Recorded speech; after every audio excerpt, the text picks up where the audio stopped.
Hey, what's up everybody? This is Miguel from Opposites Attract Podcast, and today we're going to be unboxing and reviewing the Blue Compass microphone boom arm. We're also going to be talking about how it compares to the microphone boom arm that we had before. We'll also talk about the Audio-Technica, which you have probably seen on the Joe Rogan Experience. We'll also talk about the Rode PSA-1, which is what usually people compare this boom arm to. And we'll also talk about a couple options from Gator Frameworks that a lot of people don't know about. But before we get started, my wife and I host Opposites Attract Podcast, where we talk about our lives. We've been happily married for over 12 years. We have 3 children. We talk about our businesses, our careers, our successes, our failures, and we tell a bunch of funny stories throughout the podcast. So if you guys would like to check it out, you can find it all here on our channel, or you can go to oppositesattractpodcast.com and you can find everything there, our social media. You can watch it, you can listen to it. And if you search Opposites Attract Podcast on any of your podcast apps, I'm sure you'll be able to find it. So let's get into it. Now, we wanted to upgrade our boom arms, and if you've seen the Joe Rogan podcast studio in California, those boom arms are Audio-Technicas, and I'll put up a picture of them so that you can see them. They run about $400 plus. They are more expensive. They are very high quality. They come in aluminum, so a silver color and a powder coated black. The cable management is internal, so it just has the XLR cable hanging out of the front here and also on the back. And you have to put together the connector, the XLR connector, so you can hook it up to your microphone. You're going to have to put it together because there's wires hanging out, and you may have to solder it and make your own connector and put it in there. I don't know how difficult that will be. It doesn't seem like it would be too difficult. But if you want the highest quality boom arm and you don't mind putting together a connector, which I can't imagine is too difficult, then that may be for you. Also, it is because it's a tube style boom arm, all the components that make the boom arm work are internal to the boom arm. So as you can see here, this is the Blue Compass, obviously, but all the springs, everything that make this work are inside. So it has a very clean look, just like those Audio-Technicas. The only difference is that you have to pay a lot more for them. Now, another boom arm that this Blue Compass is always compared to is the Rode PSA-1. I'll put up a picture of it so you guys can see it. But the Rode PSA-1 is more of a scissor style boom arm. It costs about $100, similar to the Blue Compass. And it has the springs internally. So it's a very quiet boom arm. One of the major differences is that it's a scissor style. So it looks like this. You have the different little arms that make it work. But the cable management is on the outside. It has some Velcro straps that you can run your XLR cable over the top of the boom arm and around the back, and you just strap it down with those Velcro straps. So it looks okay. It works great.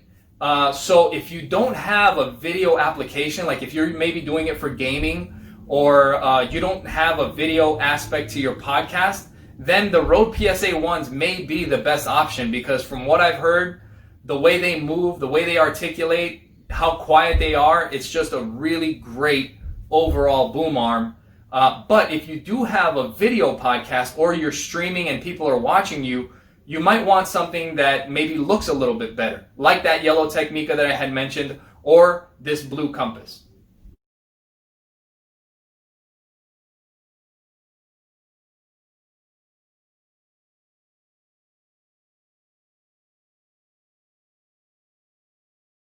Now, if you've seen Joe Rogan's new studio in Austin, Texas, he's no longer using the Audio-Technica boom arms. Now he's using Gator Frameworks tube style boom arms. Now, I've looked up Gator Frameworks and it looks like they make a few different boom arms. They make a cheaper style like this. They also make a scissor style like the Rode PSA-1. And like I mentioned, they have their tube style boom arms.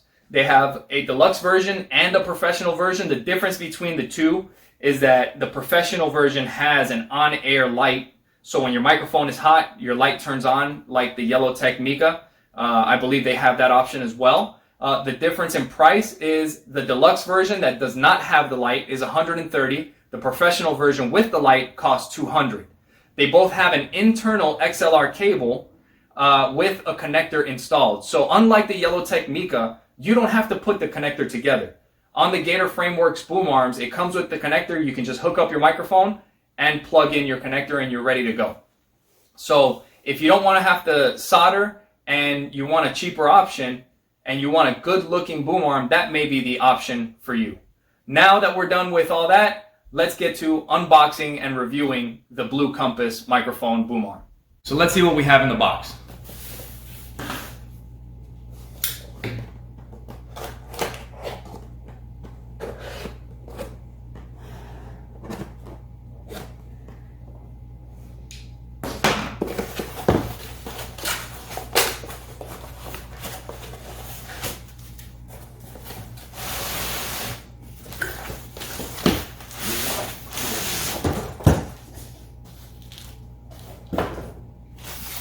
So here you have the boom arm, comes fully extended.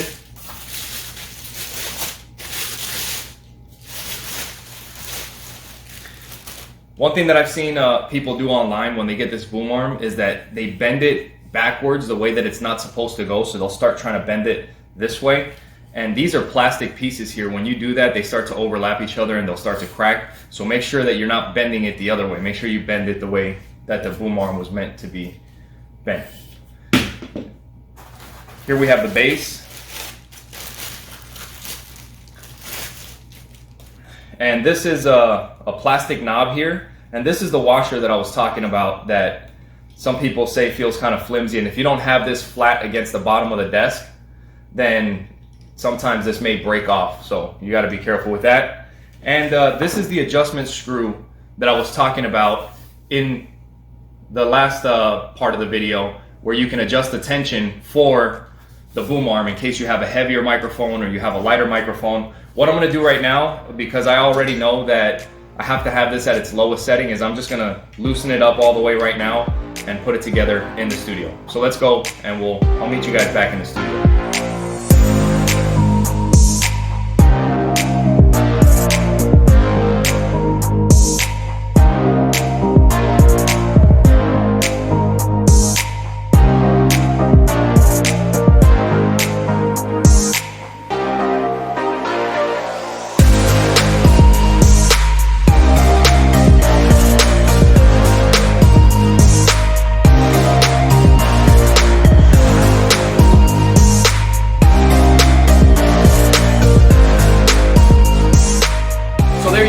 Now you can see both of the Blue Compass boom arms put together. Before I give you my final thoughts on all the boom arms that we've talked about, I wanted to address a couple issues that I mentioned before. Like when I was unboxing this boom arm, I mentioned that I put the tension screw at its lowest setting, and I still have the same issue where the boom arm wants to spring back. So we're going to record a podcast in a little bit, and we'll see if the boom arm still works for us. If it doesn't, I'm going to have to reach out to Blue and see if maybe there's something else that I'm not adjusting properly. Or we may have to replace this with a different boom arm. But we'll see, and I can let you guys know. The other thing is, as you can see, these boom arms stand a lot taller than the one that I had before. So let's see how tall this boom arm stands. This one stands about 23 inches. So if you're going to use this boom arm to go over a monitor, just so you know, it stands 23 inches. And now let's get into my final thoughts. So if I had a podcast, or if I was streaming and I did not have the video application, if I did not have to record video, I would probably go with the Rode PSA-1.